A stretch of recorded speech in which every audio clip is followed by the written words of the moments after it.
Commissioner Karachi की team एक बार फिर नाकाम हो गई। दूध की कीमतें एक बार फिर आसमान से बातें करने लगी हैं। शहर में दूध 230 रुपए फी लीटर में फरोख्त होने लगा इस है। हवाले से मजीद तफसीलात बता रहे हैं हमारे नुमाइंदे शाहिद बुखारी। जी शाहिद। जी बिल्कुल, कमिश्नर कराची के अहकामात हवा में उड़ा दिए गए हैं।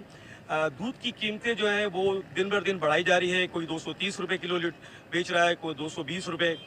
कराची के अवाम चीख पड़ी है, लेकिन कमिश्नर कराची मजाल है कि वो अपने कमरों से बाहर आके इन मामलात को देखें कि इस महंगाई के दौर में जहाँ सरकारी रेट जो है वो 180 रुपए कमिश्नर कराची ने किए थे, लेकिन ये दूध, आपने क्या लीटर दूध लिया है?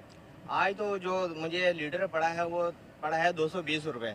लेकिन जब भी हम यहाँ पर शो पर आते हैं तो सबसे पहली नज़र जो हमारी पड़ती है वो नोटिस बोर्ड पर पड़ती है, क्योंकि आए दिन जो कराची का मौसम जैसे बदलता है वैसे रेट दिन ब दिन बदलते हैं। कभी 210, कभी 220, कभी 240 तक ये रेट गया है। तो यहाँ पर ये कि कोई सुनने वाले नहीं है, सबकी अपनी मर्जी है। जो